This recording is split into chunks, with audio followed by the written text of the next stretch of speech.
Alors, chers frères et sœurs ivoiriens, ivoiriennes, je vous salue pour une seconde fois que je procède à l'enregistrement de ma deuxième vidéo relativement, consécutivement, n'est-ce pas, et aux événements qui ont cours en Côte d'Ivoire. Aujourd'hui, je voudrais intervenir sur un autre élément du débat en Côte d'Ivoire. Il s'agit plus précisément, n'est-ce pas, de l'élément religieux. Pour être plus exact, je voudrais m'insurger, je dirais avec violence, n'est-ce pas, contre l'usage de l'aspect religieux en Côte d'Ivoire aujourd'hui à des fins, à des ambitions égoïstes et politiques. Voilà.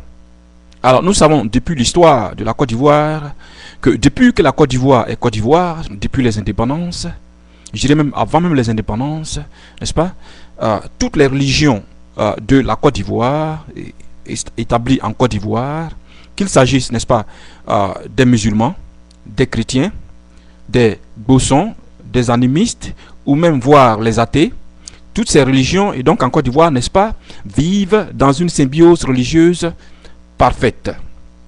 Alors, mais aujourd'hui, il est regrettable de constater que qu'à la faveur de la crise sociale qui prévaut en Côte d'Ivoire présentement, que cette symbiose, n'est-ce pas, religieuse, cette harmonie religieuse, n'est-ce pas, qui a depuis longtemps caractérisé les Ivoiriens, qu'ils soient musulmans ou chrétiens, LMP ou RHDP, quel que soit le bord politique auquel, n'est-ce pas, ses frères ou ses sœurs appartiennent, cette symbiose, n'est-ce pas, est en voie, n'est-ce pas, de s'effriter pour faire place, n'est-ce pas, à une forme de tension religieuse.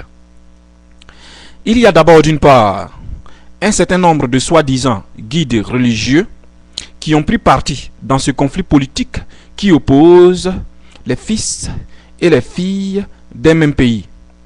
Certains vont même à cautionner, de par leur silence coupable, n'est-ce pas, toutes les tueries qui ont cours dans les deux camps, que ce soit du camp du LMP ou du RHDP.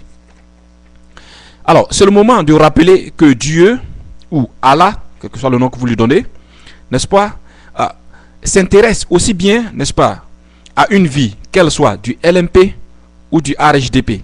En fait, je dirais, sans aucune crainte de me tromper, que Dieu, n'est-ce pas, devant nos colorations politiques ou ethniques, Dieu ne voit pas cela. Il ne voit que notre vie en tant qu'individu, être humain.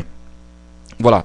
Sur cette donne-là, je dirais que tout guide religieux, assumant donc les fonctions secondaires de magistère moral, qui, n'est-ce pas, résultent de sa fonction principale religieuse, donc tout guide religieux, n'est-ce pas, a cette obligation de s'élever contre, n'est-ce pas, toute suppression de vie humaine qui résulte des passions incontrôlées des deux camps, et ce, sans favoritisme ou parti pris. Alors, face à ces événements-là, on pourrait bien se poser la question, qu'aurait-il fait, c'est-à-dire Jésus-Christ ou Mahomet, qu'aurait-il fait, n'est-ce pas, quelle réaction aurait-il, n'est-ce pas, adopté par rapport à la crise actuelle qui se vit en Côte d'Ivoire? Alors, face au pillage par exemple, Jésus et Mahomet ne diraient-ils pas: tu n'opprimeras point ton prochain et tu ne le pilleras point? Et nous voyons cela dans le livre sacré de la Bible, en Lévitique, je crois, chapitre 19, verset 13. Alors, face à la haine et aux campagnes de calomnie par exemple, que nous voyons dans les médias, dans les deux camps, qu'auraient dit Jésus et Mahomet? Certainement, ils auraient dit: tu ne haïras point ton frère et tu ne te lèveras point contre le sang de ton prochain. Et face aux tueries gratuites et à l'esprit de vengeance, ne diront-ils pas: tu ne répandras point le sang de ton prochain et tu ne te vengeras point? À moi la vengeance, a dit l'Éternel des armées. Voilà. Donc il est clair, n'est-ce pas, des livres sacrés, que si bien Mahomet et Jésus étaient de notre temps, n'est-ce pas, ils prendraient une position impartiale, n'est-ce pas, tendant quintessentiellement à atteindre un but, n'est-ce pas, d'ordre spirituel, je dirais, à la quête et au salut de notre âme. Ce serait donc un message impartial qui s'adresserait et au LMP et au RHDP. Cela n'aurait donc rien à voir avec ces positions, n'est-ce pas, et passions partisanes qui, n'est-ce pas, se fondent quintessentiellement sur des objectifs et des gains personnels et égoïstes. D'autre part, et enfin, en tant que chrétien, je condamne avec ma dernière énergie les brûlures de mosquées et tout récemment l'assassinat d'un imam à Yopougon, n'est-ce pas, lesquels événements, n'est-ce pas, sont de fraîche date. On ne peut pas mettre feu à un édifice religieux sous le seul motif ou sous la base que cet édifice religieux abriterait, n'est-ce pas, des armes. Il faut dire que même dans le cadre d'une suspicion légitime, n'est-ce pas, il y a des procédures juridiques qui pourraient bien être suivies. Et je donnerai par exemple le cas des enquêtes préliminaires qui pourraient bien être menées par les autorités compétentes pour essayer de rétablir, je dirais, la véracité des faits ou des humeurs qui, n'est-ce pas, sont en circulation. Et dans le pire des cas, on pourrait, n'est-ce pas, procéder à des perquisitions judiciaires dans les conditions légales prévues par la loi. Et non procéder ipso facto à des brûlures, à des assassinats manu militari, comme c'est le cas aujourd'hui. À preuve, aucune des mosquées brûlées n'a fait l'objet d'une seule arme retrouvée. C'est-à-dire qu'on n'a pas trouvé une seule munition dans toutes ces mosquées, n'est-ce pas, qui ont été brûlées. Je lance donc un appel urgent à la cessation immédiate de brûlures d'églises, je dirais, d'édifices religieux, puisqu'il n'y a pas d'église qui a été brûlée jusqu'à présent, mais plutôt de mosquées. Donc, à une cessation immédiate de ces exactions, de ces brûlures de mosquées ciblées, n'est-ce pas, et dire aux guides religieux de ne pas se laisser, n'est-ce pas, de se refuser d'être une sorte de main de manipulation dans la branche politique. Car votre rôle est le secours des âmes, de toutes les âmes, il faut le préciser, qu'elles soient du LMP ou du RHDP. Car il faut donner à César, comme Jésus l'a dit, ce qui est à César, et à Dieu ce qui est à Dieu. Donc je vous prierai, donc, très chers guides religieux, de laisser donc aux politiciens la politique et le salut des âmes. Vous consacrez donc exclusivement, n'est-ce pas, au salut, n'est-ce pas, des âmes.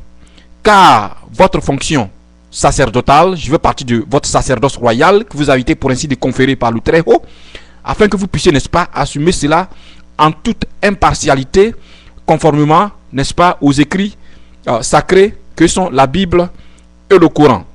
Voilà.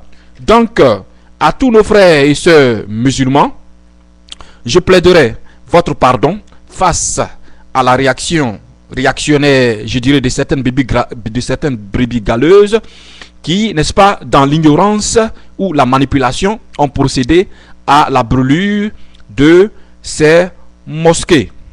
Il n'y a pas que de chrétiens chez LMP, il n'y a pas que des musulmans chez RHDP.